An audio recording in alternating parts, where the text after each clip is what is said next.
everyone into this shadow box. I am Carlise. I am your grief and trauma coach. I am also the founder of A Peace of Mind and the Chakra Box. Today in the shadow box, we have Crystal Dalton. Crystal is a certified grief educator, a trauma informed yoga instructor, the founder of Cohabitating with Grief, co founder of The Healing Cottage, co host of Meet Me at the Cottage podcast. She is also a certified grief movement guide. So, Crystal, thank you and welcome into the shadow box. Give us a little bit more information about yourself. Well, thank you for having me. I do want to deviate for just a second. This is called the shadow box, and I'm sitting in a large beam of light. So I guess we'll be shining a light on some stuff in that shadow box today. Um, so a little bit about me. I do love to laugh. So, but beyond that, like you said, the Cohabitating with Grief is something that I founded, I guess, about a year and a half ago. My journey through grief kind of led me to this point. And like you said, I'm a trauma-informed yoga instructor. I do private sessions and I do small group classes, and then I have contracts with organizations in the state of Delaware where I teach yoga to the student community, to sexual assault survivors. I do corporate yoga as well. And I provide one-on-one grief support and education, as well as small group sessions as well. And I co-facilitate community grief walks in nature. Okay. In those grief walks, do you guys talk about, do you guys have specific topics that you talk about, or it's just really just to get out and get some movement and get them out of their headspace? Yes, to all of that. So my co-facilitator and I, Sydney, is my co-facilitator. We both have found that being out in nature is very healing to us, and especially in our grief journey. So when we host these events, they're at different locations in Delaware where the park is free. So we generally meet in a park, and there's free entrance. So some of the state parks in Delaware, you do have to pay an entrance fee if you don't have a park pass. But we like to eliminate any barriers to people actually being able to attend. And then once people arrive, we do a little check-in and introductions of who we are and what led us to this place. And we incorporate a deck of cards called the Nature Meditation Deck that was created by Kenya Salters Jackson, or Kenya Jackson Salters. I sometimes get her names interchanged. And then they just have different meditative prompts. So walking in nature, there's messages from the earth. Everybody will choose a card, and if they want to read it aloud, they can. If they want to discuss how it may resonate with them currently, they may do so. And then we set off on our walk. There's really no structure to it. We just walk and talk naturally. So if people want to chat about their card, they can, or not about their grief, but just be in the presence of other folks. We do that too. I like that because it's almost like setting an intention to your walk. Yeah. Just something for you to kind of ponder about and gain a new perspective on. Do some more, if you want to call it like inner work or affirmation to yourself. And nature is its own healing property, like you said. Like there's nothing like nature. I could walk and walk and walk forever. Yeah, and it's interesting with these cards too, because it's all of them are rooted in nature. So, you know, taking something from the natural world and applying it to yourself or your situation. And they're wonderful. And she also has a new workbook that goes along with them that I haven't been able to check out. But, you know, grief is difficult, and it's oftentimes difficult to talk about it one-on-one, especially with somebody that you don't know. And being outside and connecting to the natural world, connecting to your senses, and moving your body, it oftentimes is easier to talk to somebody because you're not sitting across from someone, like trying to figure out what to Right. say, or, kind of hide yourself in a way. And with the bilateral Yeah. stimulation of the walking, it's just a little bit easier to have a conversation. Awesome. Well, since we're talking about grief, tell me what kind of invited you into the world of grief? Death. um Death, that's such a basic question, but like most folks, I've experienced the death of several people throughout my life, beginning as a child and losing a very close friend in high school, and then my mom.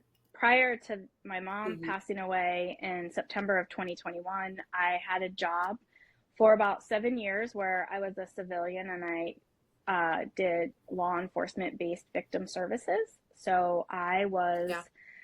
um, working with victims and survivors of crime and their families, also witnesses to crime. I would go to crime scenes. I would read police reports. I would deliver death notifications.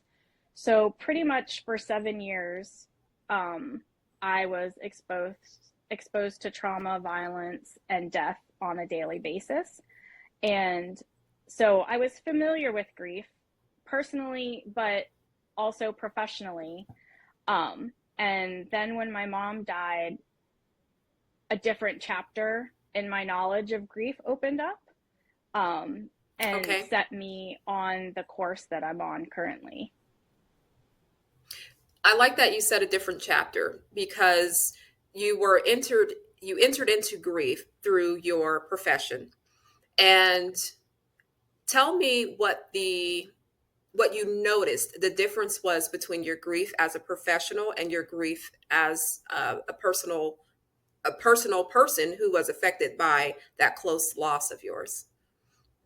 It's an excellent question. And when I was doing my job, right, it's a professional experience, and meeting people on the worst days of their lives often, and delivering words that nobody wants to hear, nor does anybody want to have to deliver them, there is a removal of the emotional aspect of it. There's a dissociation, I would say, for myself, um, of Yeah. having to be present and put that person's experience and their feelings above my own, even if my natural inclination was to cry or what have you. Um, and so, although I was familiar with grief, I wasn't directly involved in their grief experience, if that makes sense. I was Hmm. on the periphery, providing resources and support.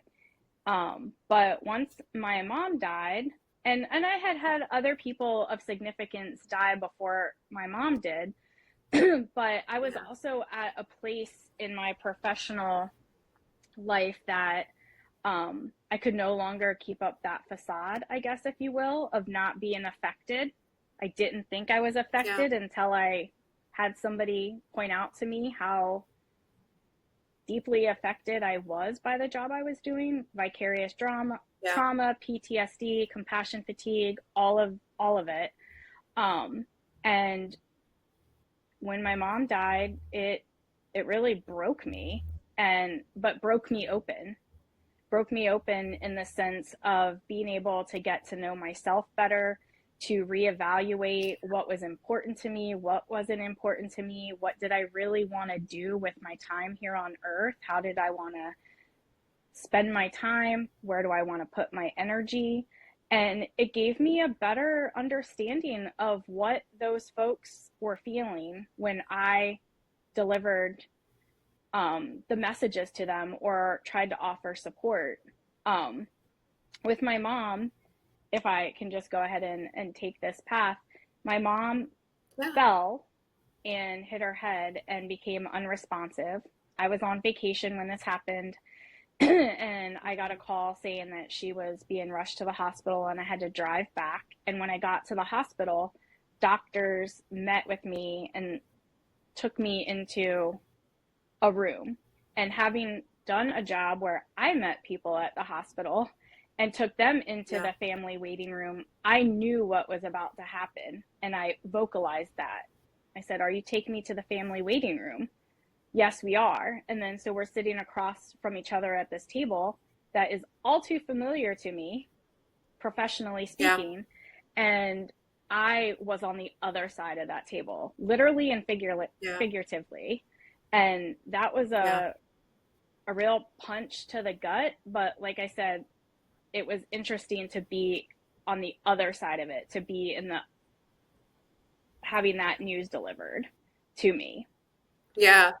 And the anticipation of it, because when they take you to those family rooms, it's kind of like they're waiting on the outcome, or either they're waiting on the right information to come and deliver that news to you that you really would rather not hear.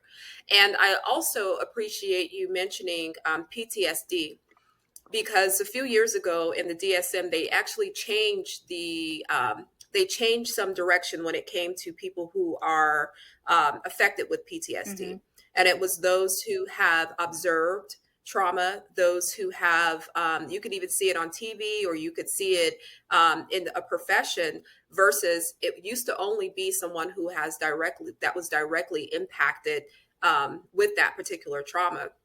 But when you unfolded it the way that you did within your profession, I totally seen that. Yeah, of course you would have PTSD just from seeing the things that you've seen and knowing the reality of all these possibilities that you've been introduced to. Yeah. And so, with that being said, too, with that diagnosis, when mom died, it was like, or when mom was going through that process, that PTSD that I don't know if you knew you had yet, um, it triggered everything. Mm-hmm. You were right. You were right in the midst of trauma that now was going to totally change the trajectory of your life, Mm-hmm. Yeah. right? Yeah. And at that time, I had already left the job that I was doing with the police and had a new job with still with a state agency, but not doing direct service. And I had only been there uh, 3 months when my mom ended up dying. And I was grateful to have a supervisor who was understanding and allowed me to take whatever time that I wanted and needed. And also, I was at a place where I kind of just didn't care if I wasn't allowed to take that time. You know, Mm. we had 3 days of bereavement paid, and my mom wasn't cremated in that time frame. Um, Okay. so I had decided that I was going to take as much time as I wanted. And I had the time. So I'm was privileged enough to have the time for PTO to Yeah. be able to take it, and to still be paid. And like I said, my Right. supervisor was understanding. And so I took 2 weeks off and then resigned on my first day back. Yeah. Not officially, but told her that it was, heavy on my heart and this was the direction I was going to be going, and eventually gave my official notice in November and left in December. And was it the aspect of the trauma of your actual trauma on top of the trauma of other people that it just finally clicked in your head, like, I can't do this? I think that I had, so a few months before my mom died, I had co-founded the Healing Cottage with my best friend Jen and was teaching yoga. And that was something that I truly enjoyed. And, I remember saying, "Oh, if I could do this full time, this is what I would do," but that's not really possible, is it? And then my mom died and I had this realization, as we all do. Life is short, it's precious, it can change in the blink of an eye. I know that because I'm a Right. human. I know that because I was a person changing somebody's life in the blink of an eye by delivering messages, you know, death notifications. And, you know, I think something just, I don't want to say broke, something awakened, if you will, Okay. inside of me. Or if you want to say shine the light on my shadow on the inside, that internal desire of wanting to do something, but not giving myself permission. I was like, you know what? I Yeah. could die tomorrow. I could die in 5 seconds. I don't want to live the rest of my life doing something that does not bring me joy and I'm unhappy. So Yeah. that was really what prompted me to make that decision. It was something I was already considering, but wouldn't take that leap of faith. And it wasn't an easy decision because with that comes a lot of stuff, you know, trying to Yeah. figure out finances and can I do this and what does it actually look like? Um, and sure, the PTSD and the trauma that I had experienced was part of that because I hadn't really been able to actively heal from, you know, my job and then my mom dying. So 2022 was a year that I was able to reconnect to myself in a variety of ways. And one of them was touching back into my emotions and realizing that I was kind of disconnected from them Yeah. because when I'm dealing, you know, was dealing with trauma, violence, death notifications, I couldn't connect to my feelings. I had to shove it down. And it wasn't as though after that happened, I was all clear. I went into the next thing, Right. or I had an on-call rotation. So it was like back to back to back. And in 2022, I had space to actually slow down and have that reckoning. Yeah. And coming into yourself at that time and having that reckoning, because when you are experiencing this trauma, this grief, and then your mom dies, now mom has died and you are getting to know who you are. And now your identity is shifting. And so when we talk about that light coming into that shadow and that shadow starting to really come over you, now you're like, okay, now that I'm not this daughter, I will always be her daughter. But now that my mother is no longer here on this earth, how do I navigate myself? Mm-hmm. What in my identity, what in my shadow, if you're speaking that language, what in my shadow has really been exposed to now I have to really face myself and get to know who I am at a core's Mm-hmm. level and not just as my mother's daughter or who I'm supposed to be to society, Mm-hmm. right? And when you said, I understand that life is too short and I want to do what I love to do and I want to do, all these things that my heart desires, coming into yourself and getting to know yourself, that's where all of that floods Mm-hmm. from. So now you get the chance to become your authentic Mm-hmm. self, but through your grief, through the loss, through the emotion is where that unfolds and you're able to come into and say, well, is this my authentic self? Or is this something that I was conditioned to believe about myself? Or is this something that the world has put on me? So we get slapped with all this stuff as time goes on. And until you have a breakthrough, which is what you had, that awakening is a breakthrough. When you have those breakthroughs, then it's like, oh, now you see the stars and the light and the moon and the stars and the sun, right? Mm-hmm. So tell me about that experience with yourself as you started to kind of unfold and expose. Is this a podcast where we could use curse words or no? Yes, you can. Okay. So the biggest way I can explain this is my mom's death, it changed my DNA, but it also gave me that permit. I had no more fucks to give. Like, it basically showed me what was important and what wasn't. And there's like this barometer. That's how I explain it. My mom's death is here, and I am currently surviving that. The most difficult thing I've ever experienced. Anything else, there's me very little that will get to this barometer.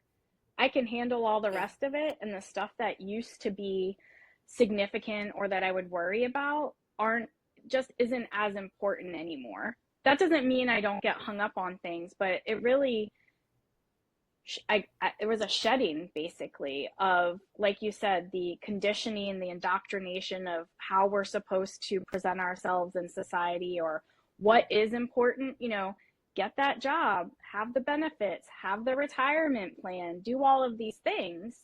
And I'm like, what if I don't get to retire? What if I do retire and I don't have the physical capability or mental capability to enjoy it? Why can't I live that life now?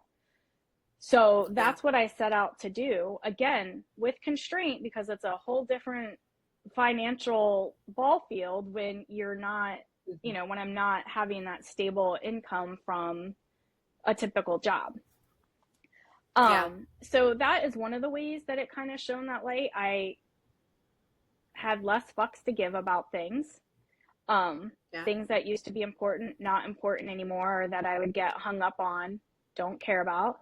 And then it also allowed me to explore the different facets of who I am as a person. Things that were once important, or once, things that I believed about myself or how I identified, also changed. And part of that was allowing myself to explore my sexuality. Mm. And it wasn't because of my mom. My mom was not a person who would have shamed me or disowned me or anything like that.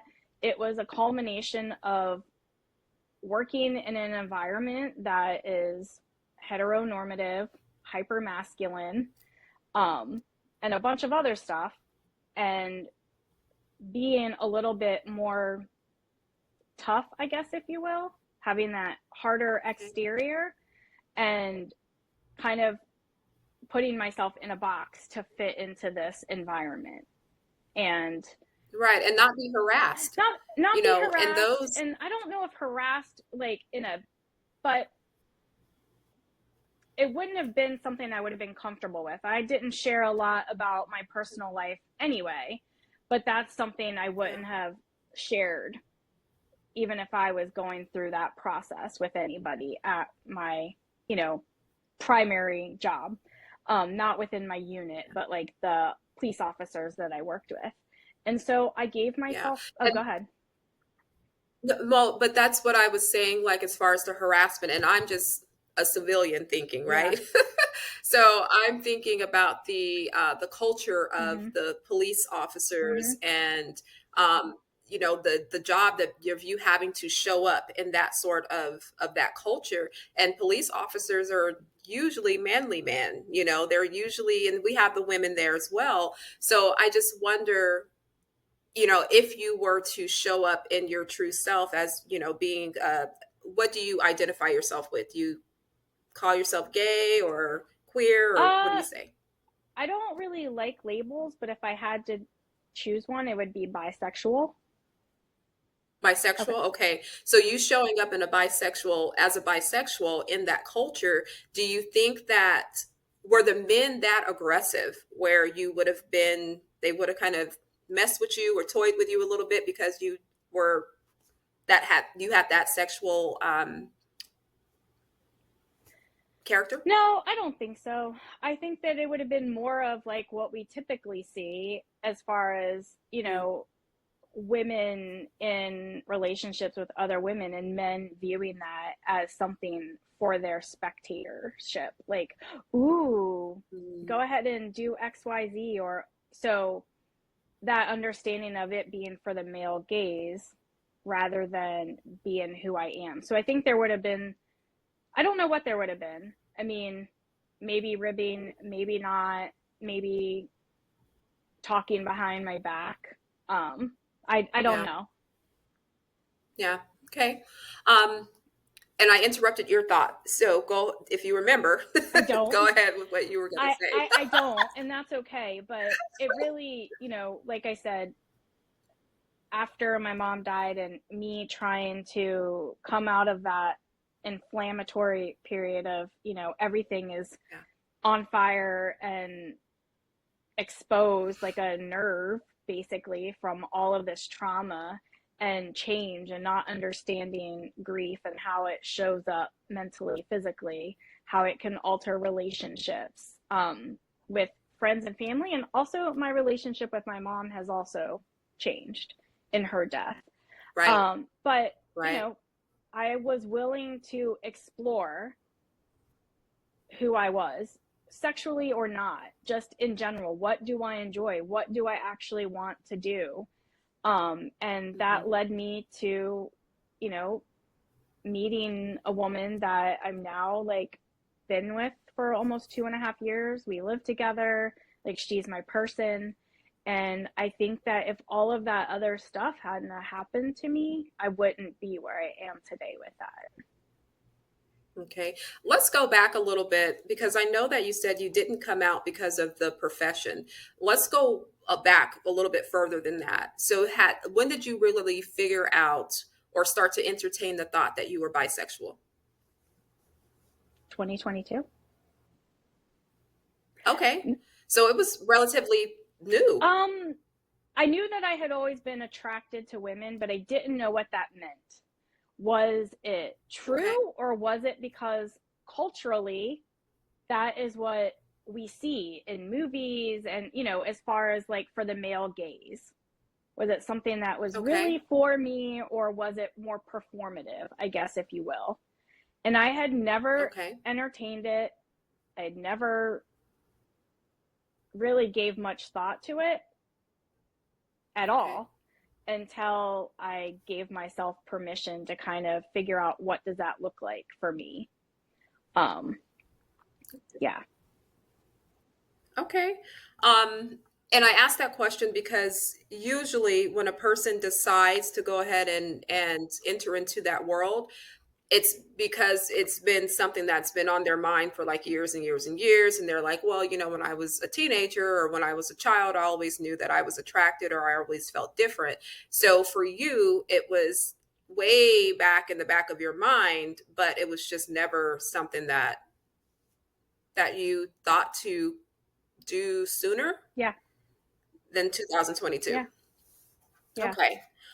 And when you entered into that relationship, and you said it's been about 2.5 years, when you entered into that relationship, how was the relationship different than the relationships you've had before, post your losing your mother?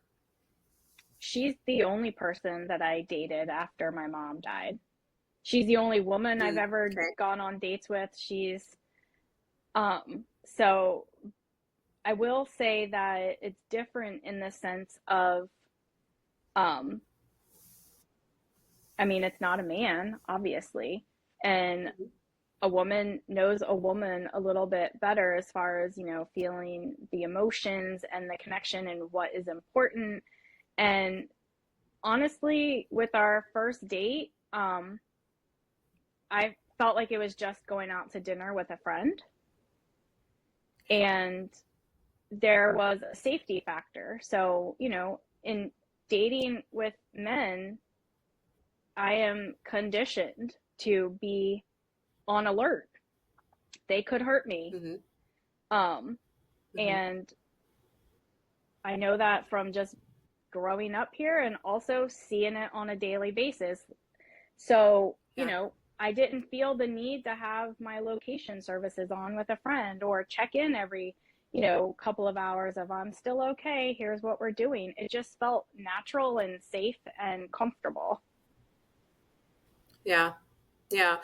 In that in that aspect of safety as well, now that you've lost mom and you're experiencing all the emotions of grief and you are trying to create space for yourself, to feel your feelings, Mm-hmm. and now your emotions are coming up and you're able to say, hey, I have this, I recognize it, I acknowledge it, I accept it, now let me figure out how to process this.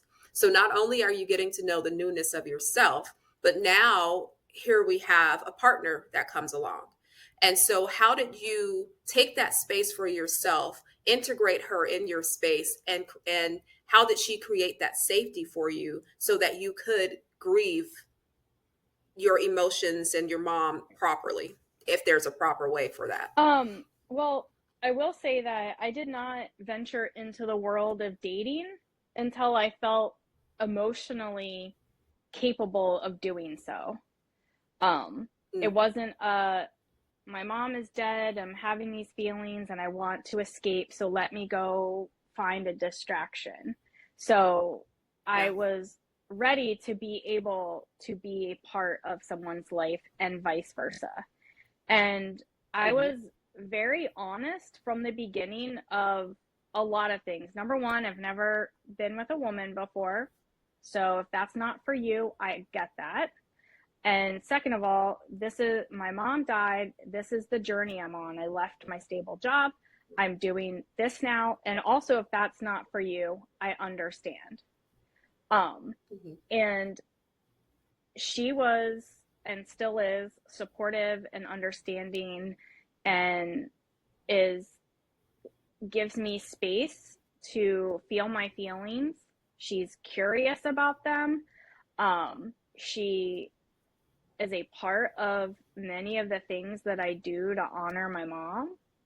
When we go on Okay. vacations, especially places that are, significant to me, I Yeah. take ashes and I leave ashes there. And she's, a part of it. It's like, oh, are you taking Shirley with you? Where are we leaving it? So, in that regard, and her dad died in August suddenly. So now we're both on this journey together. We're at different places, but Yeah. it's now we have this other form of connection of understanding like what it's like to lose a parent that's important to you. Yeah. So in turn, you guys are able to make that safe space for each other Yes. because it's no longer foreign. You guys speak each other's dialect. Yes. And being able to meet her where she is, not expecting her to be where you are in your grief journey is key for that safe place to stay intact, would you say? I would say, yeah, and it's been interesting for me to navigate this as a partner. So, doing grief education and support with the community is very different than being a person who understands a little bit maybe more about grief than the average person, but Yeah. it's my partner. I've never had that experience of Mhm. being who I am as far as a grief educator and having emotions also intertwined with it. So it's a different experience. It's similar to me doing my job that I used to do and having Yeah. this experience with somebody. So her grief is obviously different than mine, and how I support her is going to be very similar to the average person, but also very different because there is that Yeah. emotional, personal connection to her and also to her dad. So, Yeah. Do you find yourself like stepping into that professional mode with her or like overly being supportive to her because of the familiarity of where she's at? Or are you really able to step back and kind of give her that room and just show up where she needs you? that's a good question. Sorry. Um, I'm not really sure how to answer that. I think it's a little bit of all of the above. And I think that initially it was too supportive and too attentive. Um, and also putting onto it how I process things. And I have to Mhm. realize that not everyone, her included, is going to want to talk about their feelings often or even know Yeah. how they're feeling. Or she doesn't know, early on, I'm like, how would you like me to support you? How can I show up for you? I don't know. Which for me, I understand that intellectually, but then also we also live in this culture that is so focused on fixing, solving, and being Yeah. of help. And that's what I wanted to do. Yeah. I was trying Service. to find the perfect mix of being supportive in the ways that I know how and supportive in the ways in which she needed me to be. And I think Yeah. that, we're almost 6 months into her journey. And I think that we have finally found how that works for both of us. Yeah. Um, do you, in your relationship, would you say that her going through her part of her grief and now she's on the journey with this, would you say that it almost started to be your distraction to get you out of your emotions that you feel for grieving your No, mother? not Okay, not at good. all, because Okay. I'm very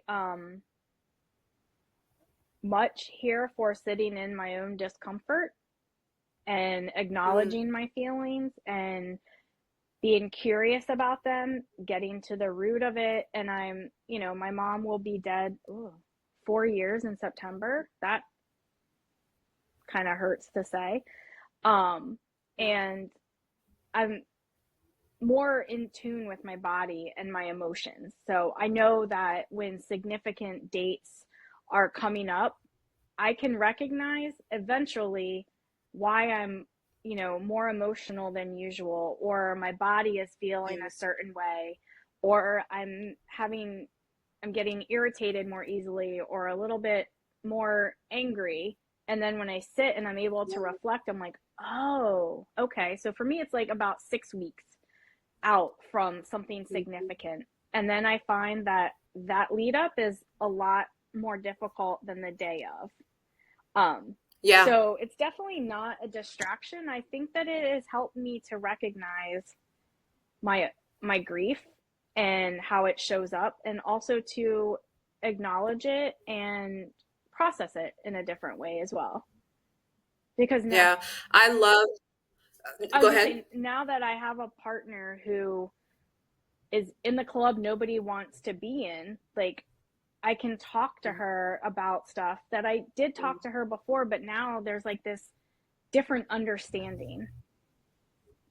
yeah. And so it's allowing me to process my feelings in a different way as well, with someone who loves me and supports me, and we're doing this for each other. Yeah. And also giving you that space because it seems like that you're not a person who, even prior to mom dying, that you weren't a person who really expressed your emotions.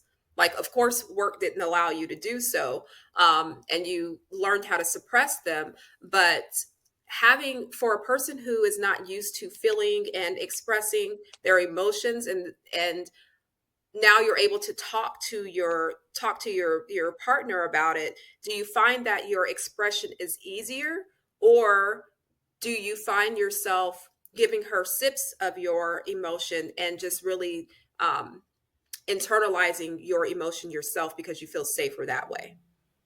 I think it's a mixture of both. And I Okay. think that with anyone, whether her or anybody else, um, I think there's this triage of where are they right now in their place of whatever that is, their own life and what's Yeah. going on.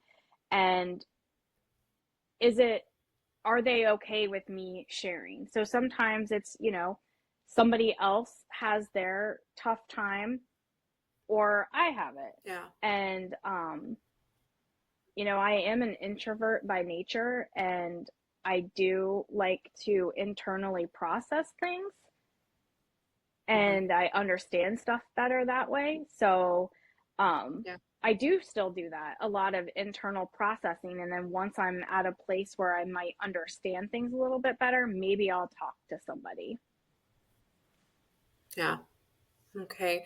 And I love how you stated that you are, um, gosh, how did you put it?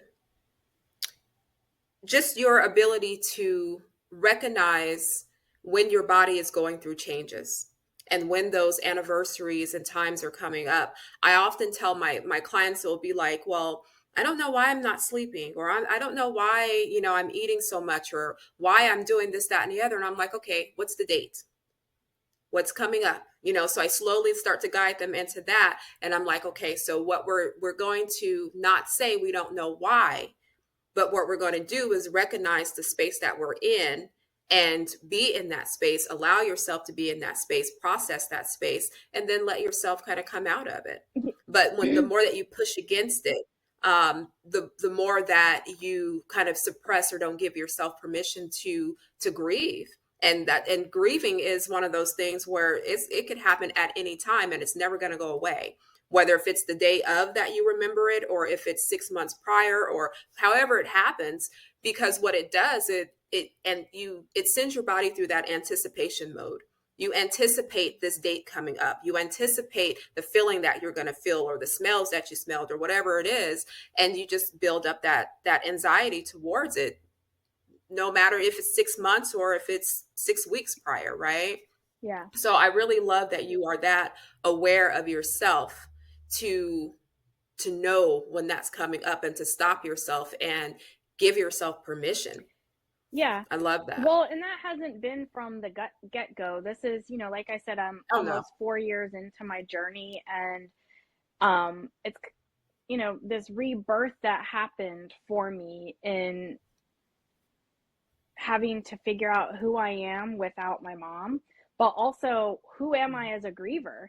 Like, I don't know a lot about grief. I had to do my own kind of exploration and reading of things, and I was already in therapy, and talk therapy was very helpful to me. Yeah. But reading books, talking to other people, and having that validation or the aha moments of understanding what grief brain Yeah. is, or how grief can manifest itself physically or emotionally, that is something that I continue to learn. Grief has been a great teacher to me in allowing Yeah. myself to understand myself, to learn more about grief, to kind of force me to sit in some discomfort, because whether or not Yeah. you want to or not, your grief is coming for you, in the sense of, Yeah. everybody compares it to waves or such, and it really is. If you're a person who's been in the ocean, which not everybody has, but Mm-hmm. waves are wild, they do what they want, Yeah. and sometimes they're really scary and sometimes it's fun, and you can Yeah. ride the wave. That's a little bit easier than trying to like fight against it. And that's what I found with grief, is Right. when I am able to just kind of ride the wave, invite her in, be like, hey girl, like, let's sit down and have a chat. How are you going to present yourself to me today, and how am Yeah. I going to process that? Sometimes I have the space and the time to do that, and sometimes it has to, like, okay, I can't right now, I'm in the middle of teaching a yoga class, but when I'm done, I will be able to dive Yeah. into that. Setting time aside. Yeah. Mm-hmm. Setting time aside for it. And for you to say that grief is a teacher, it is a teacher. And it is one of those things where it's not a set curriculum for everyone. And when we understand that, then we go to your question of, who am I as a griever? Exactly who you are, Mm-hmm. exactly the things that are coming out of you, and everything that you're experiencing, your emotions, your thought processes about yourself, how you are now understanding to project yourself as an authentic person, projections that you're putting out, that's who you are. And grief exposes you Mm-hmm. to be who you Mm-hmm. are. And as we understand that everyone is different, Yeah. so grief is going to bring out whatever it brings out in you. And so understanding that it's not that one size fits all. Like, there's no right way to grieve. There's no time frame in your grieving, because it's an everlasting ordeal until someone's grieving you, Right. right? Right. Yeah. Which is inevitably the situation that we all end up in. So I love also that you said that you were able to kind of sit with yourself and, just ask yourself who you are. And with that being the case, I want to ask you, or getting to know yourself, I want to ask you now today that you sit and you speak with me, tell me, who are you? I am a person that is full of contradictions in the sense Okay. of I am an anxious person that has a lot of fears. And I'm also a person who is willing to sit with that and ask myself a little bit more questions like, why are you feeling this way? Is it valid? Or is fear literally trying to keep you in your place? And I'm willing to explore that and take a giant leap of faith. So I think that's one of the Yeah. bigger things is that I continue to challenge myself even when it's uncomfortable. Um, Yeah. and oftentimes I don't regret it at all because, Yeah. growth is where growth happens outside of our comfort zone. Um, Yeah. I am a person who is willing to acknowledge that I don't always want to be social. I need downtime. I'm able to sit in that Mhm. and realize that doing things because I think other people want me to or out of obligation, if I don't want to, I don't have to. And I give myself permission for that. I give myself permission to rest. So I think that I'm in my softer era, I guess, if you will, Okay. of giving myself permission to feel my feelings, whatever they are, and to be okay with that without the external pressures of needing to show up in a certain way. And Yeah. feeling confident in that, of being able to tell somebody, no, I don't really want to do that today. I don't have the capacity for it. And Hmm. being okay with the fact if they're happy or yay for you or like, I think that's fucked up, that's on you. But this is who I am, Yeah. and I'm not going to do something because you feel like it's something I need to be doing. Yeah, capacity. That's the big word. Capacity, capacity, capacity.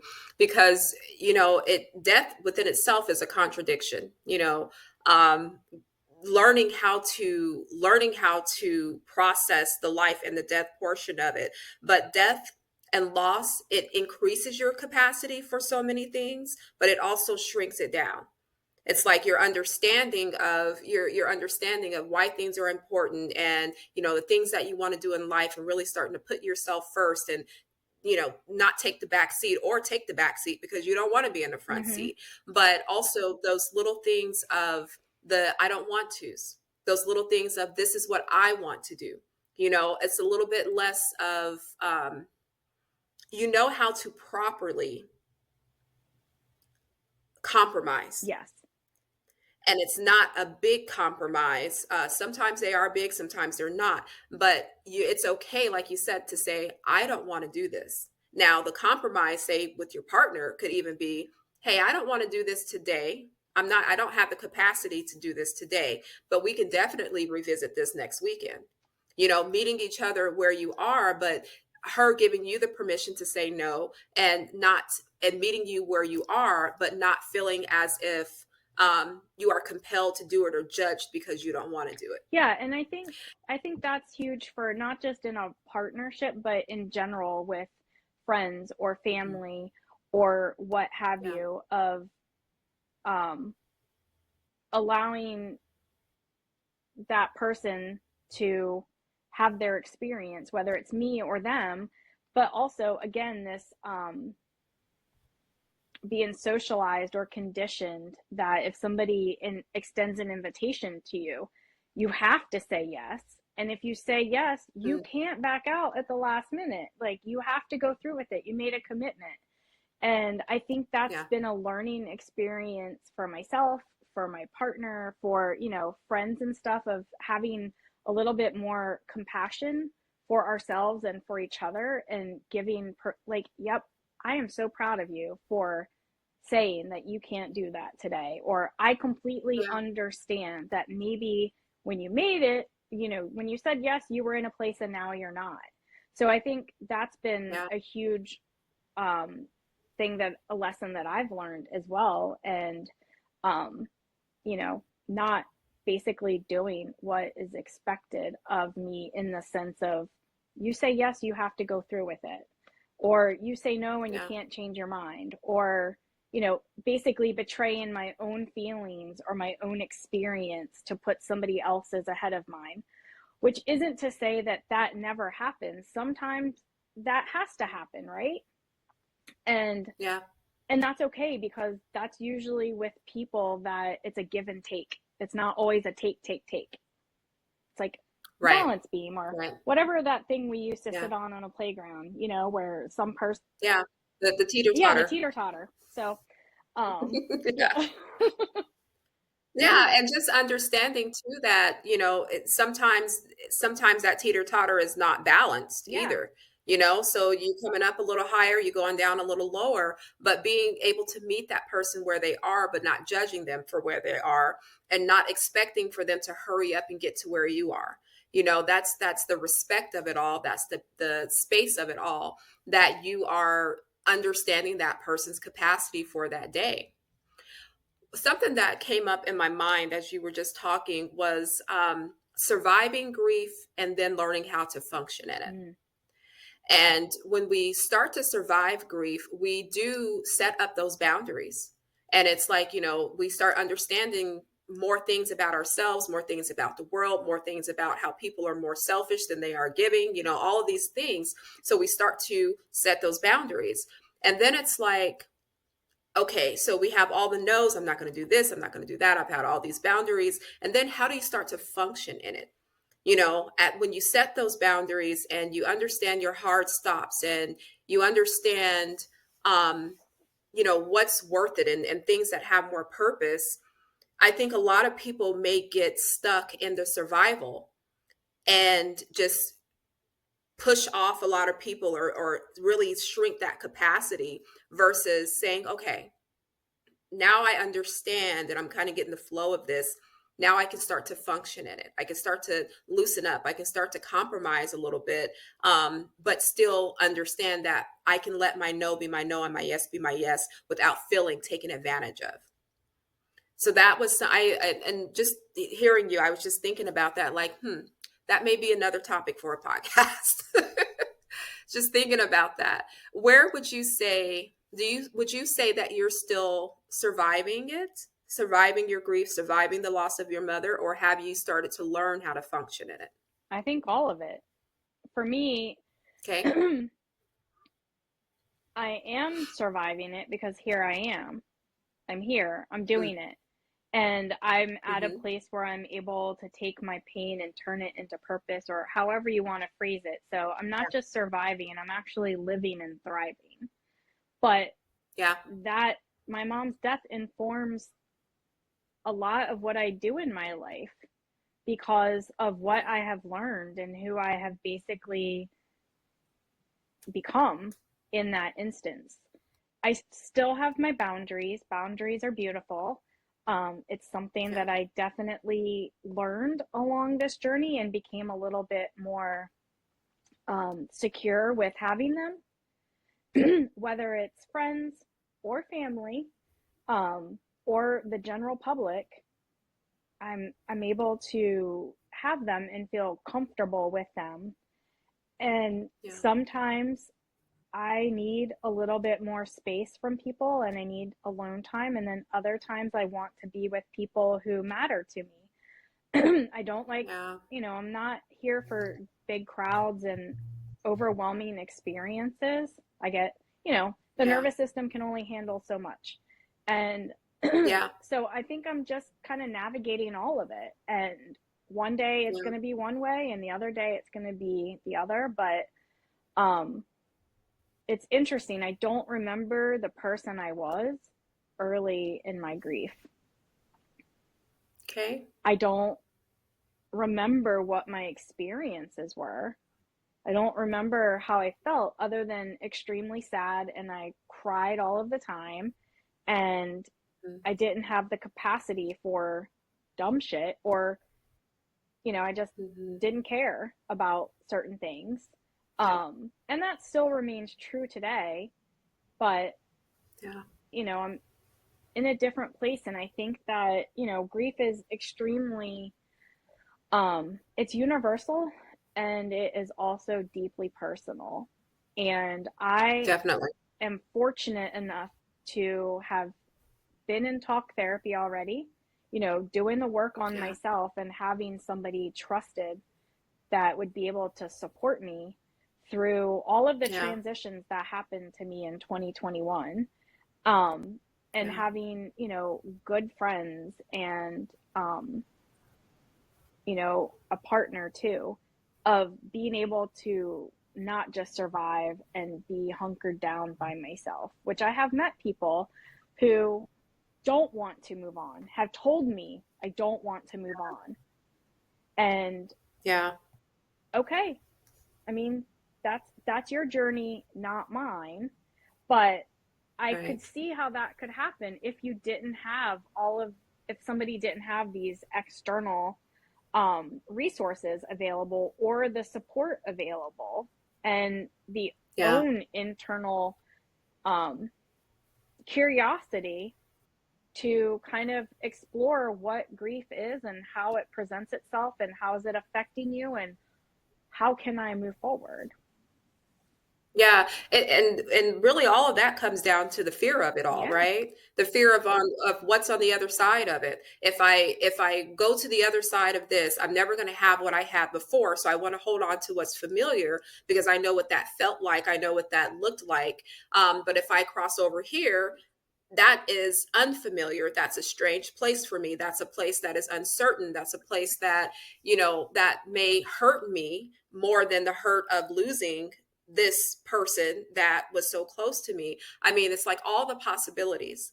And a person would choose to, like you said, hunker down and close themselves up because I don't want to hurt. I would rather feel this hurt than to feel another right. hurt. I would rather, It's a double that you know I kind would of rather thing. just, right, It's a double that you right. know. And I can also, Yeah. imagine that moving moving on for some folks might be forgetting. And Yeah. I felt that way, early on, a few months after my mom died. I wasn't crying every day, and I told my therapist that like I felt so guilty because I felt like I Yeah. didn't love my mom enough.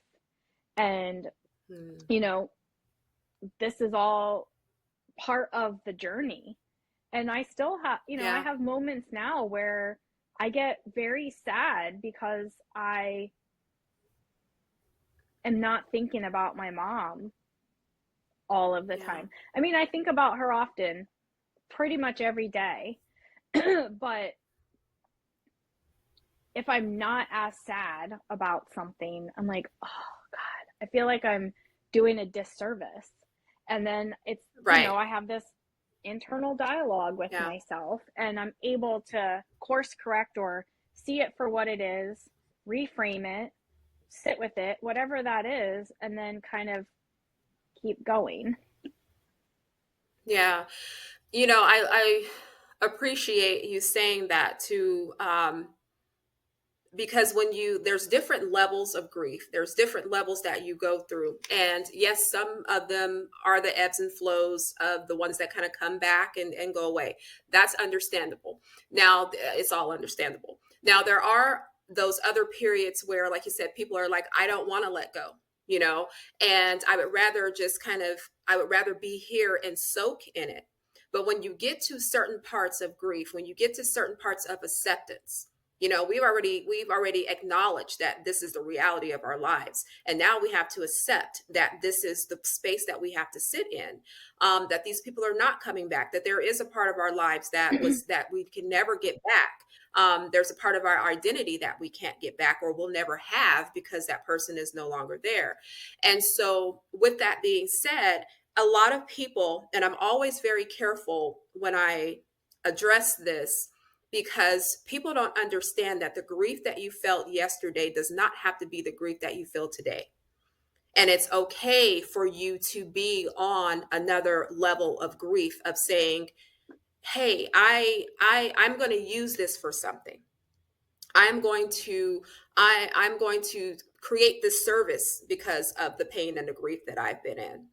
And I came to that realization here recently before I started this podcast, which is the reason that I even started this podcast, was for the concept of, or for the reason of, grieving my brother and my sister. And when I was there, my life was so consumed of the grief of my brother and my sister, where I was extremely sad. I was extremely, just that's how I shaped my life. And I'm 42 now, and they died when I was 13 and 14 years old, right? And when I finally had my breakthrough, which felt like a breakdown, Mm-hmm. so I understood that dialect that you were saying. When I finally had that breakthrough, I was like, it changed my whole concept of grief. It changed it changed everything. And so in that, I was like, okay, give people a platform of this podcast for them to really come out and talk about how they are really feeling about this and where they're really at with this. Because people, they need to be heard, but they also need to know that there's a perspective out there that doesn't have to hold them so captive in that pain. That there's a different there's light at the end of the tunnel, that it's okay for you to walk into and live and function in. But how do you tell some people when they're not totally there? How do you tell some people that when that's not their mother, that's not their mother, that's not their daughter, that's not their son, people are really getting through these hard times. So I love that you brought that up. One thing that you also brought up, you brought something up that made me want to go into this other part of speaking of your spirituality. Mm. So you learned how to cope through grief. You're learning how to cope through grief. And within that, you had to adopt some modalities about yourself, or adopt, ways of really kind of getting through and shifting through this grief. Talk to me about your journey in spirituality. Um, well, as far as it relates to my grief and just life in general, um, I am not into like organized religion. I'm more of a spiritual person, like you said, Mhm. and that can have different meanings for different people.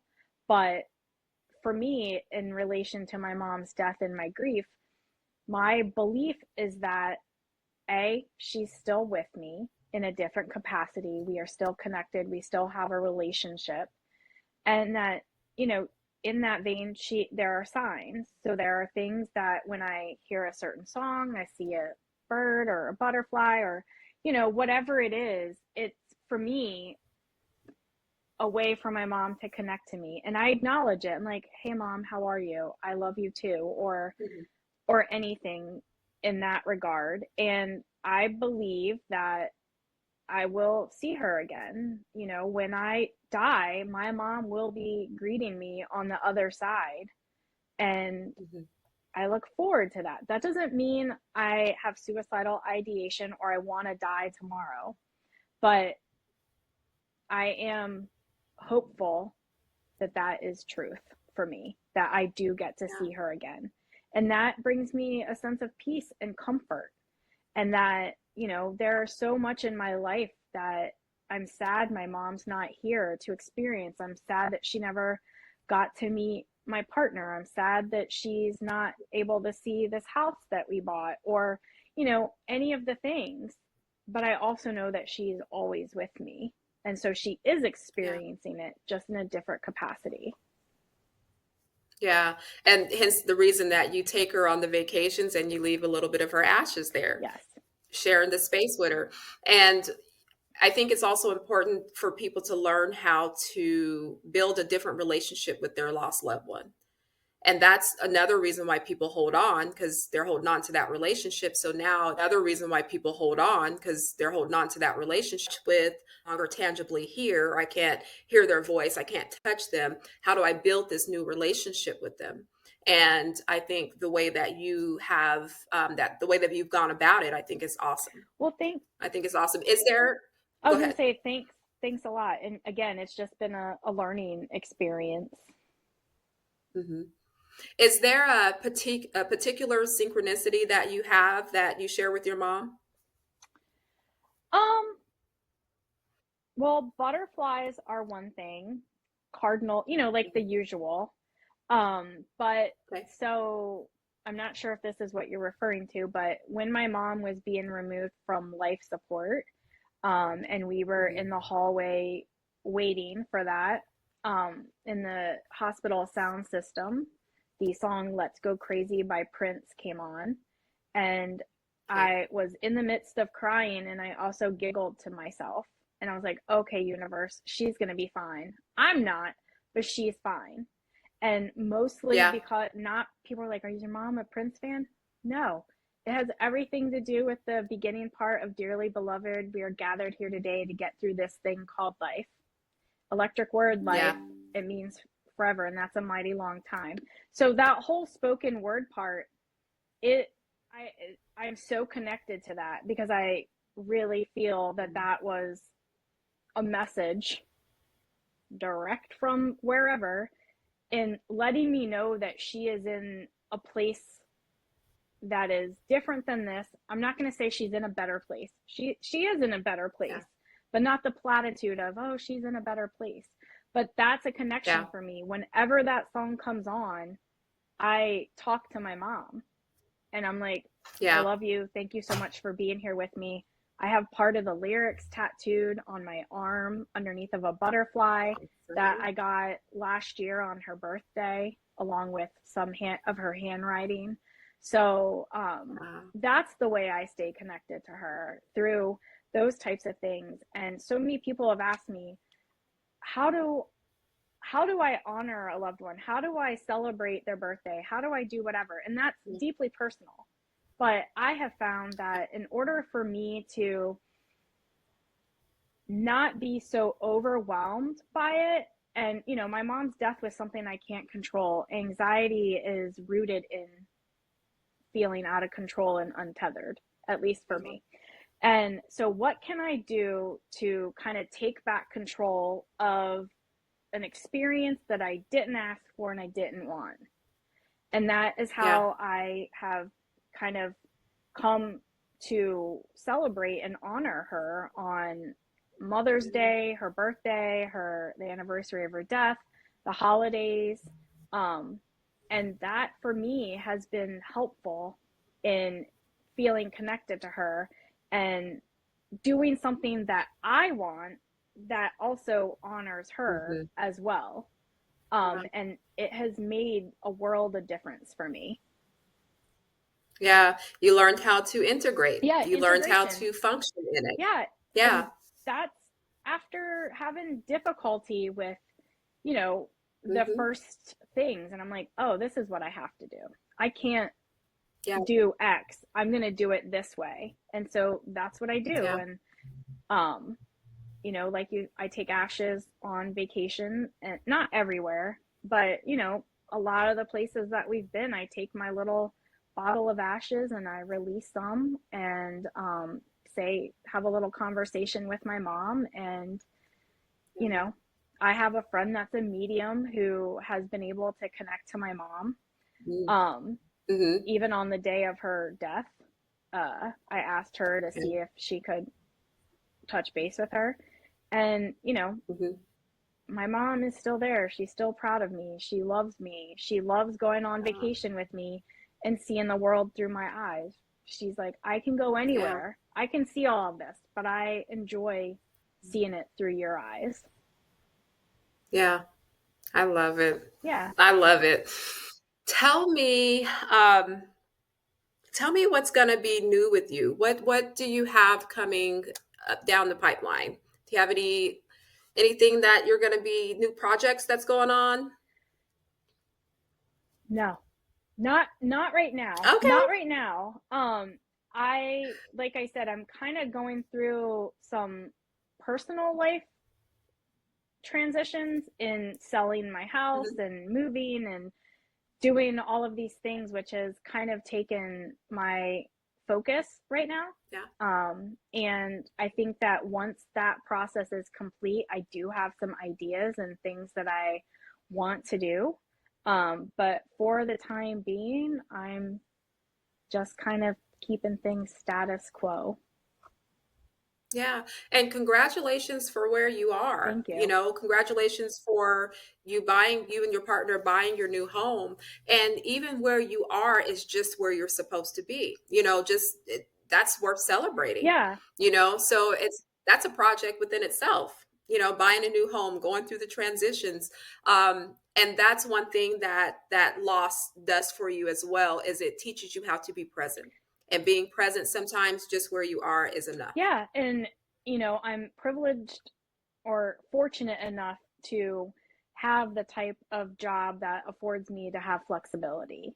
And, Yeah. since a majority, my work mostly is yoga related, and I have contracts with, the University of Delaware and a couple of other places, I have downtime until the spring semester starts up again in 2 weeks. So that has afforded me the opportunity to really focus on like getting my house ready to be sold and packing and purging and starting to move things where in a couple of weeks I won't have as much free time, so I'm really taking advantage of that, and because I know that that's gonna help decrease my anxiety as time goes Yeah. on, and I'll be prepared for when my house actually does sell. I won't be so overwhelmed with, oh my god, I have to start doing XYZ. I've Yeah. already started doing all of that stuff, and I'm excited for what the future will hold. I do want to offer like yoga where our house is, in our community, to the our neighbors, whether it's in my house Mhm. or at the community pavilion that's down by the water. So I have ideas. They're just not, Yeah. they haven't been birthed yet. They're in the gestation period. Okay. Okay, I like that. The gestation period. So tell us now, do you do groups and one-on-ones? Do you do virtual with your grief education? How would they get in contact with you if they wanted your services? So yes, I do one-on-one and I do virtual. Um, and I do groups. So if people are interested in learning more, they can reach out to me via email and touch base. I would say via social media, but I'm currently on a little social media break.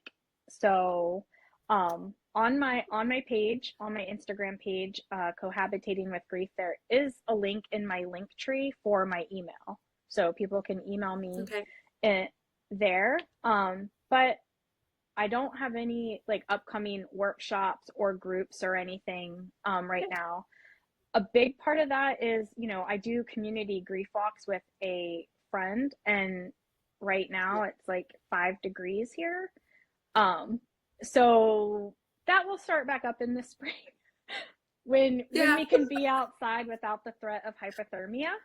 Um, right. yeah. So yeah, I would love to hear from folks. They can reach out to me if they just want to explore like what services would look like. That's also great. Um, grief education, and I do intuitive movement as well. So I incorporate somatic, body work into it as well if somebody is open to that. And that could be virtual Yeah. as Hmm. well. Yeah, Right in a okay. chair. So all of her yeah, there you go. All of her information will be in the bio below the podcast. So we will have her contact information and just all of what she does, which is everything great. Crystal, I thank you for coming into the shadow box and just being a part of this podcast and sharing your authentic self with us unapologetically. And I look forward to seeing everything that unfolds for you. And again, congratulations on your new home and your new life and this new identity that you have. And the world needs it, and they need to hear your story. So I really thank you for coming Well, on. thank you. Thanks for having me. Thanks for creating this space for people to, such as myself, dive a little bit deeper into the darkness of ourselves, um, Yeah. and maybe learn a little bit more about ourselves along the way. Yeah, definitely. Definitely. Well, thanks everyone for coming into the shadow box. Again, I am Carlise, your host, and I will see you guys next time. Namaste. Bye.